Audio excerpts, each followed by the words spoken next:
तो चलिए अब कार्ड्स के बारे में बात करते हैं। प्रीवियस उसमें लेक्चर्स में हम लोग बात कर चुके थे बाकी डाइस के बारे में, तो आज कार्ड्स के स्ट्रक्चर के बारे में बात करेंगे। तो देखिए कार्ड का जो एक पैक होता है उसमें 52 हमारे कार्ड्स होते हैं, ठीक है। अभी कितने तरीके के होते हैं? ये 4 तरीके के होते हैं हमारे पास।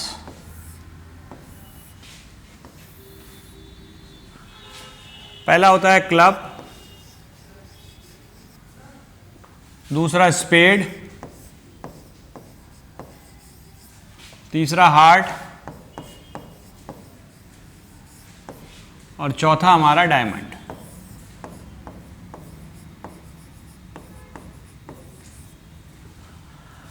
अभी जो क्लब और स्पेड हैं दे ऑल आर ब्लैक, ये हमारे ब्लैक होंगे, और ये जो हार्ट और डायमंड हैं वो हमारे क्या होंगे? रेड होंगे, ठीक है। अब अगर हम बात करें क्लब की तो ये भी 13 होंगे, स्पेड भी हमारे 13 होंगे, हार्ट भी 13 होंगे और डायमंड भी हमारे कितने होंगे? 13 होंगे। तो 13 13 13 13 13 क्लब के, 13 स्पेड के, 13 हार्ट के और 13 किसके होंगे? हमारे डायमंड के होंगे, जिसमें से 26 ब्लैक होंगे और 26 हमारे क्या होंगे? रेड होंगे। तो हर कार्ड जो होगा वो 4 टाइप का होगा, एक क्लब का, एक स्पेड का, एक हार्ट का और एक डायमंड का। अब इस 13 के स्ट्रक्चर के बारे में बात कर लें। इन 13 में अगर हम बात करें जो स्ट्रक्चर होगा वो कुछ इस तरीके से होगा। 2 से लेकर 10 तक नंबर कार्ड, इसमें नंबर लिखे होंगे, इसको बोलते हैं नंबर कार्ड, ठीक है। फिर इसके बाद अगर हम बात करें 2 से 10 नंबर कार्ड, जे, जैक, क्यू, क्वीन, के, किंग और एस। तो ये 4 हमारे पास कार्ड्स हो गए। ये जो तीनों कार्ड हैं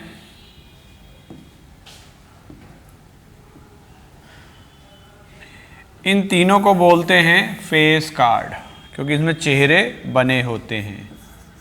फेस कार्ड, ठीक है। जैक, क्वीन और किंग को बोलते हैं फेस कार्ड, और इन चारों को जिसमें एस भी शामिल है इसको बोलते हैं वैल्यू कार्ड या ऑनर कार्ड, ठीक है, क्योंकि इसकी वैल्यू क्या होती है? औरों से क्या होती है? ज्यादा होती है, ठीक है। तो हमारे पास 13 का स्ट्रक्चर हो गया, 2 से लेकर 10 तक नंबर कार्ड हो गए। बाकी जैक, क्वीन, किंग, एस, ये 4 कार्ड अलग से हो गए, जिसमें से जैक, क्वीन, किंग क्या हो गए? फेस कार्ड, क्योंकि इसमें चेहरे बने होते हैं। और ए क्या हो गया? हमारा एस हो गया। जैक, क्वीन, किंग और एस क्या हो गए? हमारे वैल्यू कार्ड हो गए। तो ये हमारा क्या हो गया? स्ट्रक्चर हो गया हमारा कार्ड्स का, 52 कार्ड्स का, ठीक है। तो ये याद रखेंगे। अब क्वीन कितनी होंगी? 4 होंगी, 2 ब्लैक होंगी, 2 हमारी क्या होंगी? रेड होंगी। हर कार्ड क्या होगा? 2 ब्लैक होगा और 2 क्या होगा? रेड होगा। तो आई होप आपको ये कार्ड का स्ट्रक्चर क्लियर हो गया होगा। अब आगे बढ़ते हैं अपने टॉपिक में। अब बात करेंगे इसके बाद हम अलजेब्रा ऑफ प्रोबेबिलिटी की। प्रोबेबिलिटी में अलजेब्रा का हम यूज कैसे करेंगे, ठीक है। तो नेक्स्ट हम बात करेंगे अलजेब्रा।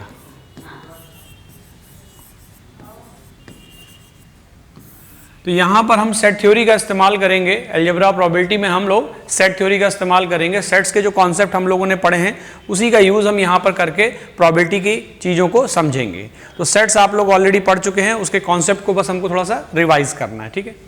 तो अगर हम सेट थ्योरी की बात करें, ये हमारा वेन डायग्राम है।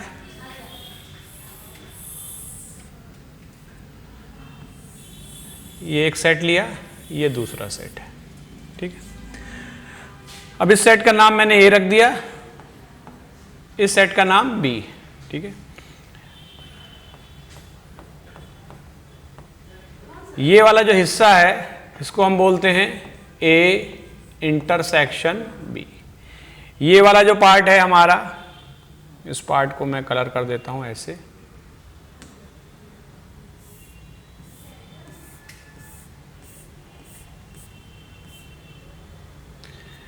इस पार्ट को मैं कहता हूं ए डिफरेंस बी, और हमारा जो तीसरा पार्ट है उसके लिए मैं ये कलर ले लेता हूं। चलिए,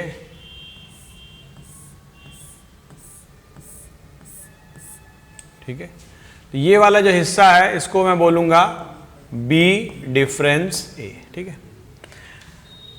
और ये जो तीनों मिला के है पूरा ये हिस्सा और ये हिस्सा, इसको मैं क्या बोलता हूं, ए यूनियन बी, ठीक है। इसको मैं क्या लिखूंगा, ए यूनियन बी। तो इसके लिए मैं ये ले लेता हूं कलर, ये ले लिया। चलिए, तो ये पूरा जो हिस्सा है जिसमें ए और बी है इसको मैं बोलूंगा ए यूनियन बी, ठीक है। अब यहां पर देखिए, ये जो सर्किल है ये पूरा ए रिप्रेजेंट कर रहा है, ए के दो पार्ट है, ए डिफरेंस बी और ए इंटरसेक्शन बी। तो इसका मतलब अगर मैं प्रोबेबिलिटी के टर्म्स में कहूं कि भाई पी ए डिफरेंस बी क्या होगा,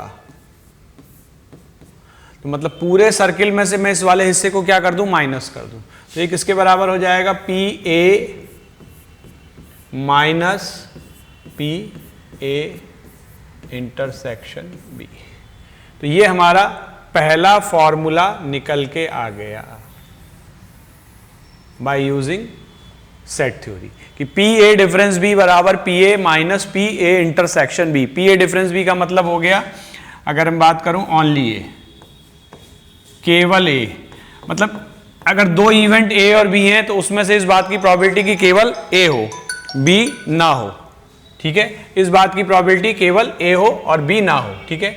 और पी ए इंटरसेक्शन बी मतलब हो गया कि probability of A and B both, दोनों की प्रोबेबिलिटी हमको यहां पर क्या करनी है, फाइंड आउट करनी है, ठीक है।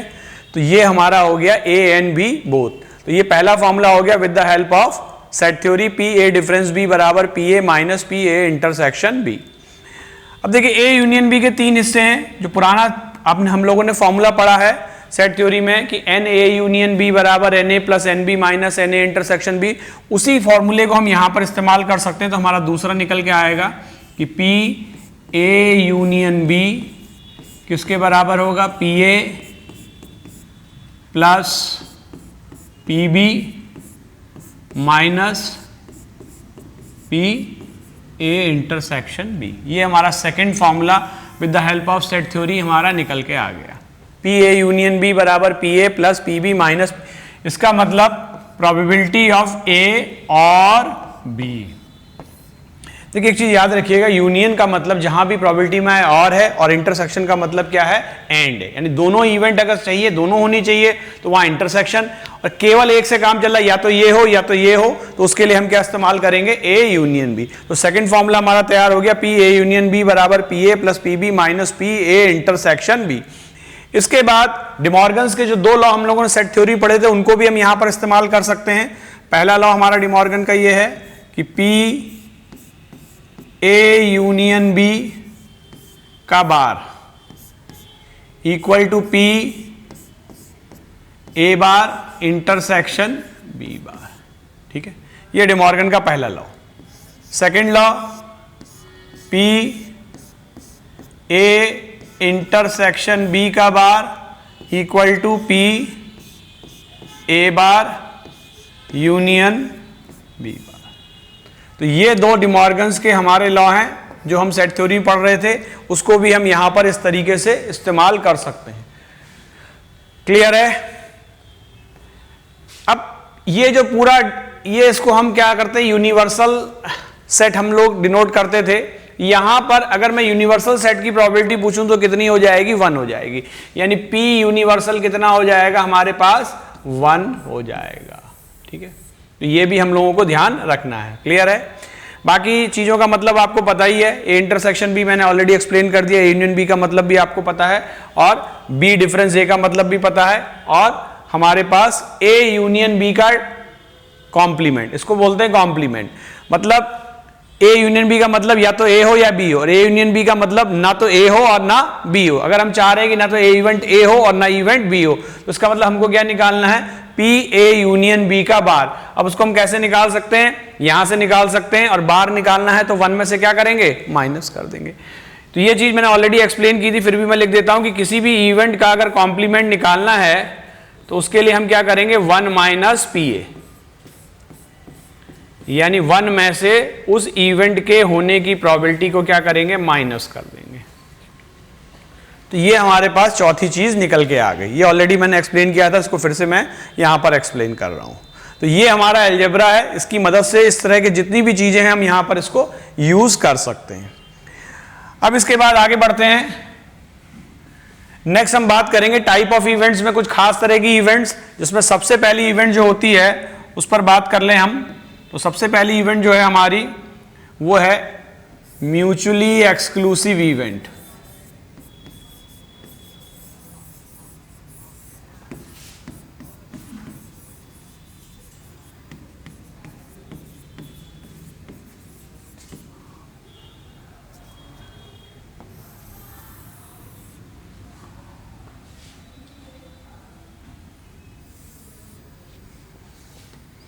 तो चलिए म्यूचुअली एक्सक्लूसिव इवेंट क्या होती है इस बात को समझते हैं।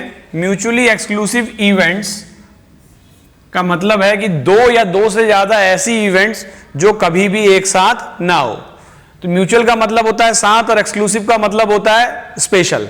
तो दो या दो से ज्यादा ऐसी इवेंट या ऐसी घटनाएं जो कभी भी एक साथ ना हो। इसका मतलब क्या है, इसका दूसरा मतलब है कि दोनों के एक साथ होने की प्रोबेबिलिटी क्या हो जाएगी, 0। क्योंकि अगर दो इवेंट कभी भी एक साथ नहीं होंगी तो इसका मतलब उनके एक साथ होने की प्रोबेबिलिटी कितनी हो जाएगी, 0। तो म्यूचुअली एक्सक्लूसिव इवेंट का मतलब है कि दो या दो से ज्यादा ऐसी इवेंट्स जो कभी भी एक साथ आपकी हैपन नहीं हो। तो इसके लिए कंडीशन क्या होगी, अगर मैं दो इवेंट की बात करता हूं तो पी ए इंटरसेक्शन बी क्या होगा, 0। यानी अगर म्यूचुअली एक्सक्लूसिव इवेंट दी है तो उसके लिए कंडीशन क्या होगी, पी ए इंटरसेक्शन बी क्या होगा, 0।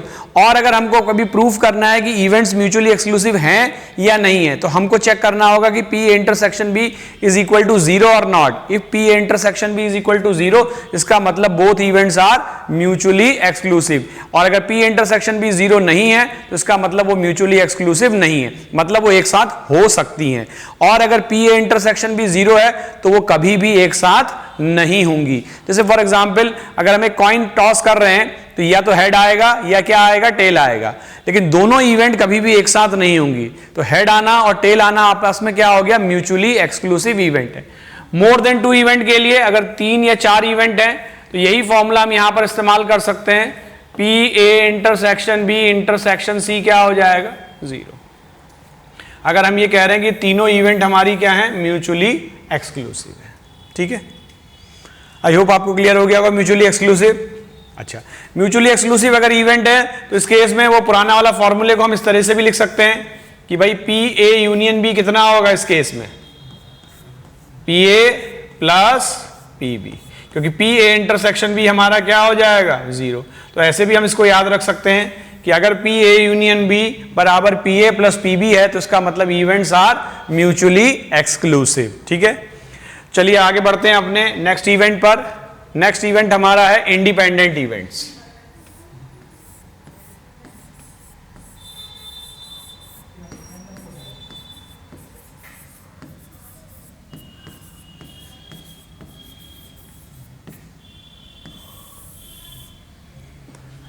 अब देखिए इंडिपेंडेंट इवेंट्स का मतलब क्या है, दो या दो से ज्यादा ऐसी घटनाएं जिनका एक का होना दूसरे पर डिपेंड नहीं कर रहा है, मतलब they all are independent to each other, यानी उनका अकरेंस या उनकी जो हैपनिंग है या उनका जो होना है वो एक दूसरे पर डिपेंड नहीं कर रहा है।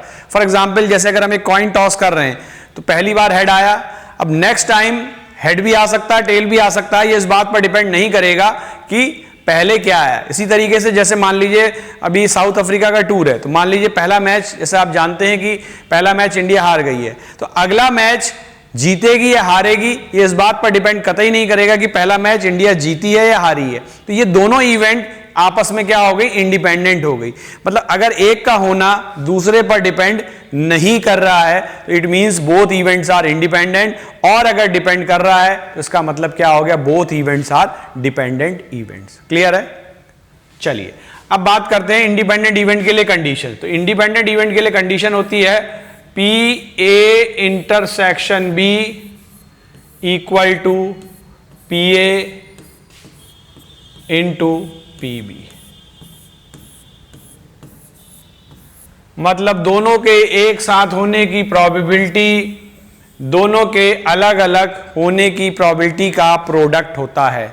It means if two events are independent, P A intersection B should be equal to P A into P B. अगर दो घटनाएं स्वतंत्र हैं तो इसका मतलब दोनों के एक साथ होने की प्रोबेबिलिटी यानी कि पी ए इंटरसेक्शन बी किसके बराबर होगा, P A into P B के बराबर होगा। और अगर हमको प्रूव करना है कि भाई whether two events are independent और नॉट, अगर दो घटनाएं इंडिपेंडेंट हैं या नहीं है, तो उसके लिए पी ए इंटरसेक्शन बी किसके बराबर हो जाएगा, P A into P B के बराबर हो जाएगा। क्लियर है? अच्छा, इस केस में जो फॉर्मूला हम लोग इस्तेमाल कर रहे थे ए यूनियन बी का, उसको हम इस तरीके से लिख सकते हैं, P A union B equal to P A plus P B. अब minus P A intersection B है तो उसकी जगह मैं इस्तेमाल कर सकता हूं P A into P B. तो ये हम फॉर्मूला इस्तेमाल कर सकते हैं। तो अगर ये कंडीशन दी है आपको तो it means both event A and B are independent, ऐसे भी हम इसको समझ सकते हैं। ठीक है, तो ये इंडिपेंडेंट इवेंट्स आपकी क्लियर हो गई। नेक्स्ट बात करते हैं, इसके बाद हम लोग आते हैं एग्जॉस्टिव इवेंट्स, कि भाई एग्जॉस्टिव इवेंट्स क्या होती हैं।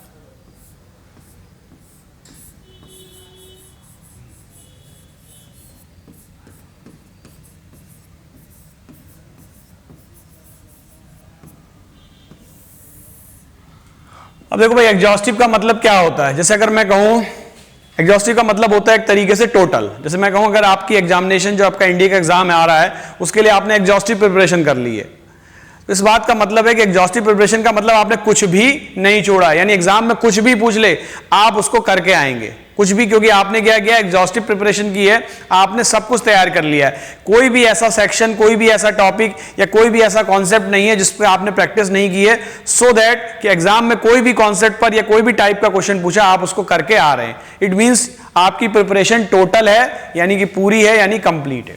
तो यहां पर इस बात का मतलब क्या है, एग्जॉस्टिव इवेंट का मतलब कब है कि भाई अगर दो या दो से ज्यादा इवेंट्स हमारी एग्जॉस्टिव इवेंट्स कब होंगी, जब पी ए यूनियन बी क्या होगा, 1। अगर पी ए यूनियन बी 1 है मतलब टोटल है, तो इसका मतलब both event A and B are exhaustive. अगर मोर देन 1 की बात करें, 2 3 4 इवेंट्स हैं, मान लीजिए 3 की बात कर रहा हूं मैं, तो P A union B union C हमारा क्या हो जाएगा, 1 हो जाएगा।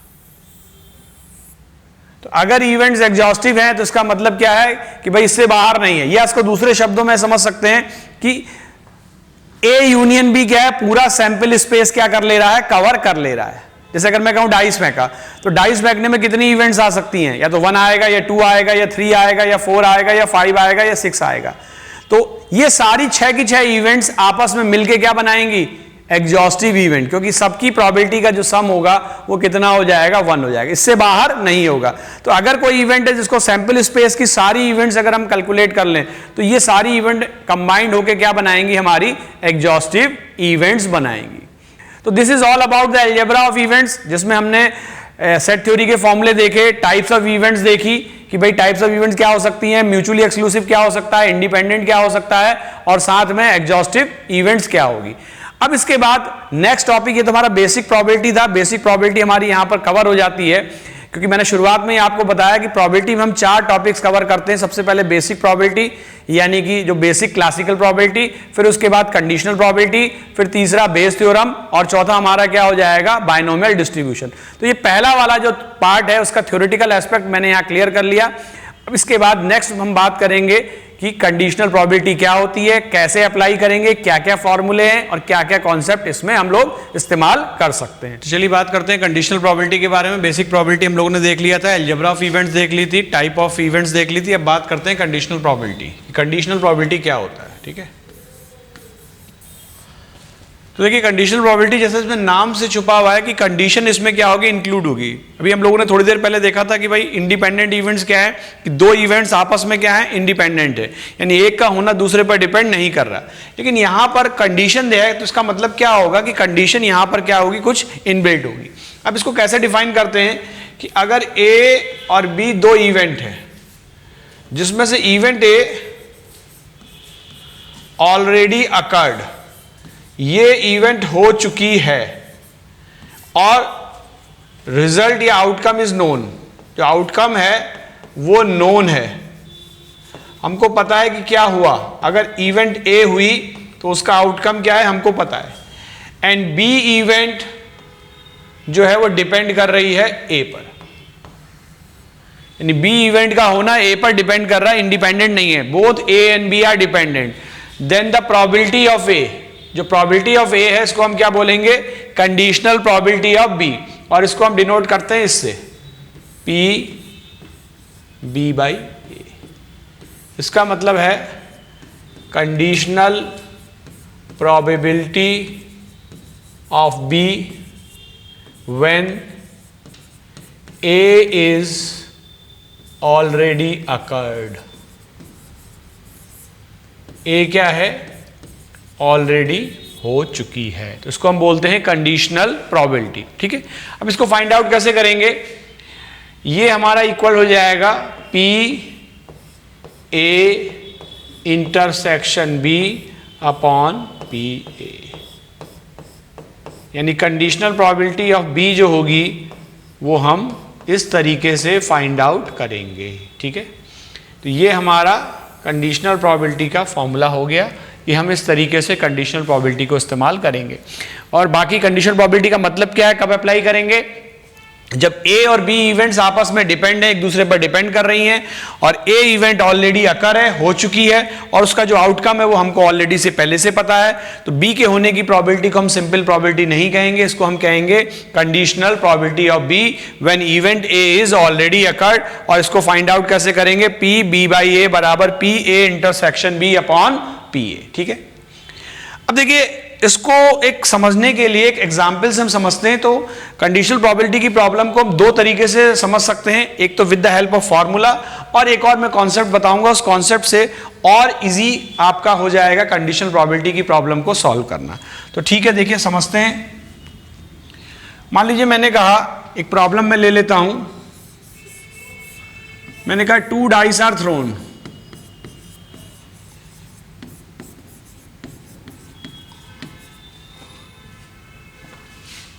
find the probability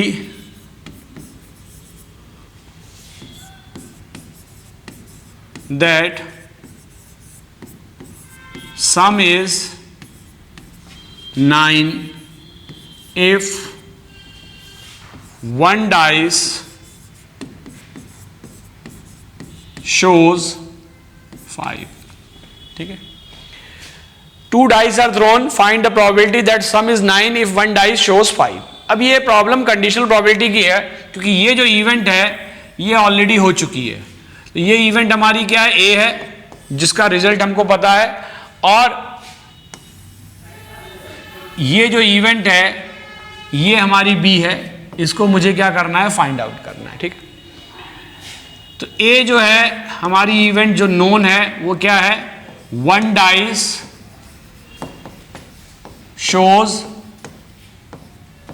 5, और बी इवेंट क्या है, सम इज 9। अब हम बात करते हैं फॉर्मूले से करने की। ठीक है, तो फॉर्मूला हमारा क्या कहता है, P B by A equal to P A intersection B upon P A. ठीक है, पहले हम फॉर्मूले से करेंगे, तो सबसे पहले सैंपल स्पेस की बात कर लें। 2 डाइस अगर मैंने फेंकी है तो सैंपल स्पेस हो जाएगा हमारे पास 6 × 6, यानी कितना हो जाएगा, 36 हो जाएगा। अब हम ए के फेवरेबल केस देख लें और बी के फेवरेबल केस देख लें। ठीक है, ए के फेवरेबल केस हो जाएंगे हमारे पास, कैसे आ सकता है, 1 डाइस शोज 5, मतलब 5-1 5-2 5-3 5-4 5-5 5-6 1-5 2-5 3-5 एंड 4-5। ठीक है, इतनी पॉसिबिलिटी है। बी है सम इज 9,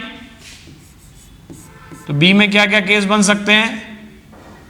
सम 9 है, 6 3 5 4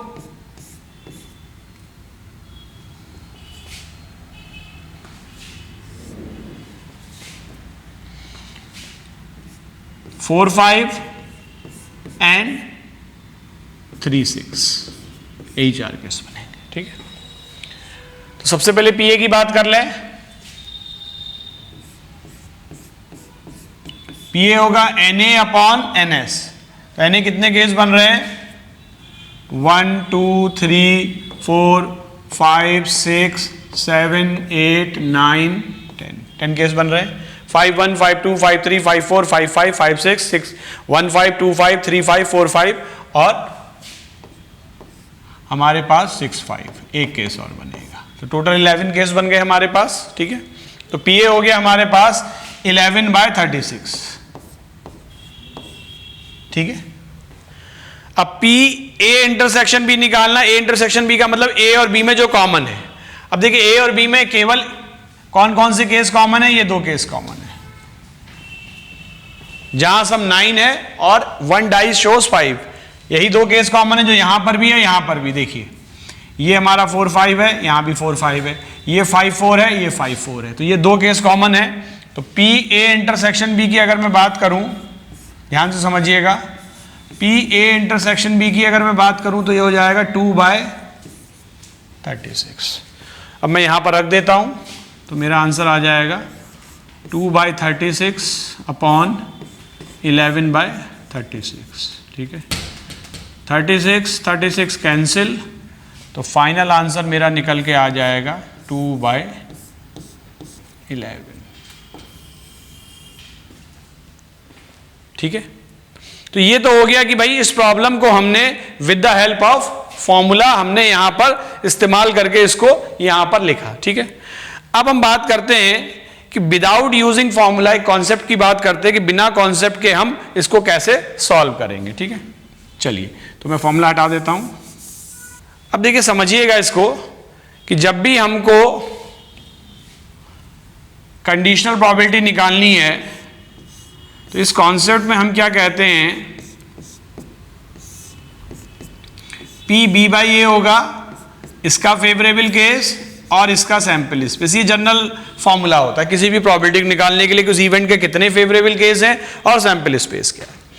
अब यहां पर सैंपल स्पेस जो होगा वो 36 नहीं होगा, वो रिड्यूस हो जाएगा। यानी इस केस में ध्यान से समझिएगा, मैं इसको यहां पर हटा देता हूं। बी बाई ए का जो सैंपल स्पेस होगा वो ए का फेवरेबल केस होगा। बहुत इंपॉर्टेंट कॉन्सेप्ट है, याद रखिएगा।